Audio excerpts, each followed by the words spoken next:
Hello everyone, Om Shanti. Welcome to our show Youth Connect. जहाँ पे हम आपके सवालों के जवाब देने की पूरी कोशिश करते हैं और आज भी हमारे साथ स्टूडियो में मौजूद हैं कमल भाई.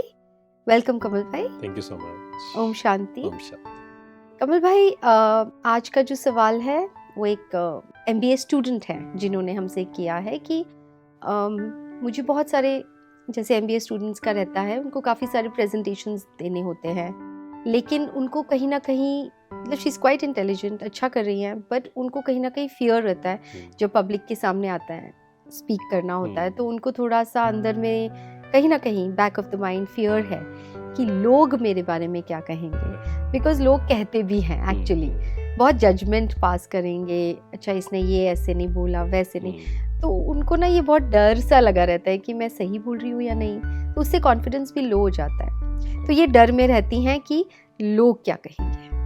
और अब इस बारे में आप क्या कहेंगे? ये बहुत बड़ा फियर है एक्चुअल में. हाँ जी. मतलब पब्लिक स्पीकिंग का जो फियर है, एक रिसर्च के अकॉर्डिंग डेथ का फियर, क्योंकि लोग या तो डेथ से डरते हैं और कहा जाता है कि उससे भी ज़्यादा जो है पब्लिक स्पीकिंग का लोगों को डर होता है. अच्छा. इस पर बहुत रिसर्च हुई है. अच्छा. तो ऐसा क्यों होता है? अगर हम उसको अच्छे से समझ लें तो इस फियर से हम हमेशा के लिए निकल सकते हैं. अरे वाह. क्योंकि पहली बात तो ये फियर जो है दैट इज नॉट रियल. अच्छा. मतलब ये एक इमेजिनरी फियर है. कैसे? हमारे माइंड में बना हुआ है ये. अच्छा. लोग क्या सोच रहे हैं मेरे बारे में. जैसे मान लीजिए मैं बोल रहा हूँ, हाँ. अब मैं क्या कर रहा हूँ, मैं सिर्फ अपना ओपिनियन दे रहा हूँ. ठीक है. अब लोग जो भी सोचेंगे वो उनकी मर्जी है ना. हाँ, उनका ओपिनियन है. आप उनको सोचने दीजिए. जैसे है. मुझे बचपन में मैंने एक बात सुनी थी, बहुत अच्छी लगी थी, हमारे सर ने सुनाई थी, फिजिक्स के सर थे. अगर आप ये सोचेंगे कि लोग आपके बारे में क्या सोचेंगे, तो फिर लोग क्या सोचेंगे. हाँ. राइट. तो उन्हें सोचने दीजिए, क्योंकि कुछ ना कुछ तो सोचेंगे वो. हाँ. और मुझे क्या क्लियर होना चाहिए कि जितना मुझे पता है मैं अपना 100% दे रहा हूँ.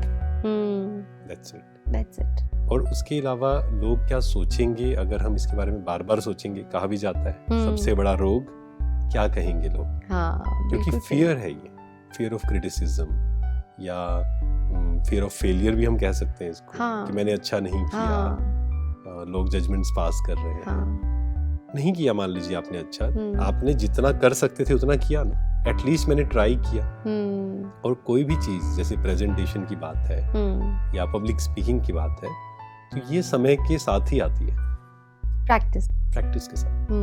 और अगर कोई इंसान ये सोचे कि मैं उस दिन शुरू करूंगा जब मैं परफेक्ट हो जाऊंगा, वो दिन कभी नहीं आने वाला. हाँ जी. प्रैक्टिस. हाँ. अभ्यास. तो हमें उसको प्रैक्टिस करना होगा. मान लीजिए आपने बोला और कोई कह रहा है कि नहीं, ऐसे नहीं, ऐसे बोलना चाहिए था. आप सिर्फ सुन लीजिए, जो हमने पहले भी डिस्कस किया था. हाँ. इम्प्रूव और इग्नोर, ये हमारे हाथ में है. आपने सुना, क्योंकि हर बात सत्य नहीं होगी. करेक्ट. हो सकता है कि सामने वाला आउट ऑफ जेलसी हमें बोल रहा है वो, और किसी का नेचर होता है क्रिटिसाइज ही करते रहना, हर बात पे कमी निकालना. हाँ. तो आपको क्या करना है, आपने सुना और फिर देखा कि क्या सही में मेरे अंदर ये कमी है. मैं कमी भी नहीं बोलूंगा, क्या स्कोप है इम्प्रूवमेंट का. हाँ जी. हम ये कह सकते हैं, बिल्कुल, हम इम्प्रूव कर लें उसको. और अगर आपको लग रहा है कि नहीं, ये तो मैं सही हूँ यहाँ पर, फिर इग्नोर कर दो. हाँ, ये आपने बहुत अच्छी बात कही. जैसे एक बचपन से सीखते हैं कि अगर ग्रो करना है, राइट, तो सुनना, मतलब अगर ग्रो करना है तो अपनी कमियों को भी देखो और इम्प्रूव करो, सीखो. मुझे लगता है हर एक इंसान हर एक दूसरे इंसान से सीख सकता है. और यहाँ बीच में क्या ईगो आ जाती है ना. वही प्रॉब्लम है. ईगो क्या कहती है, मैं बिल्कुल सही हूँ. हाँ. मुझे इसने गलत कैसे कह दिया. वहाँ पर वो प्रॉब्लम आ जाती है. तो अगर हमें सीखना है, अगर हमें ग्रो करना है, तो ईगो को हमें साइड पे रखना पड़ेगा. जी. जब ईगो को हम साइड पे रखेंगे, फिर कोई बोल रहा है, तो पहली बात तो हमें एकदम से अपमान फील नहीं होगा. हाँ. हमने पहले भी समझा था. हाँ. कि जहाँ अभिमान है वहाँ अपमान आएगा ही आएगा. हाँ. राइट. तो हमने ईगो को साइड पे रख दिया. हाँ. और कोई हमें कुछ कह रहा है कि नहीं, ऐसे नहीं, ऐसे करना चाहिए था, अब सुन लीजिए. और लगता है कि अच्छी बात कही उन्होंने, थैंक्स करिए.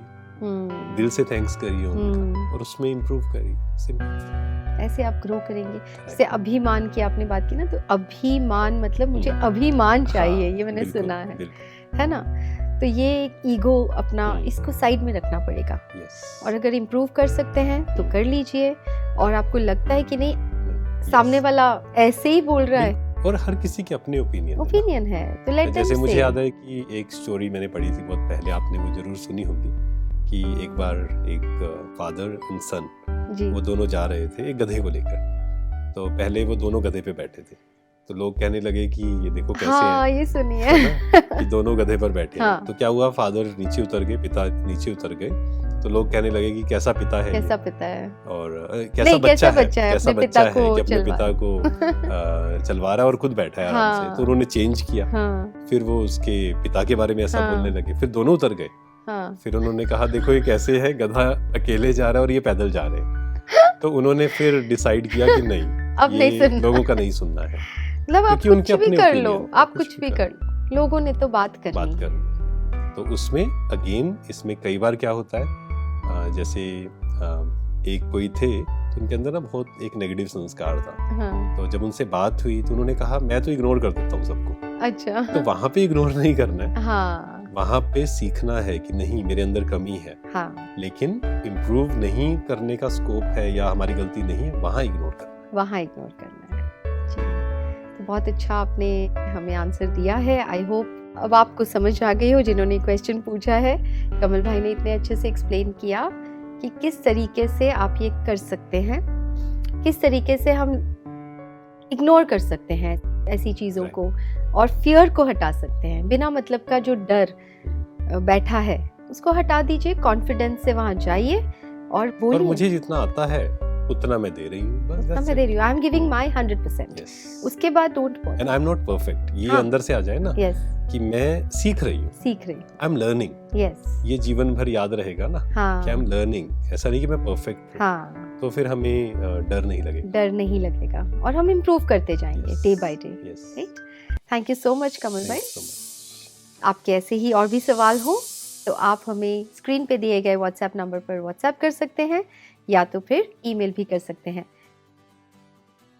Till then, let's connect through our show Youth Connect. Thank you.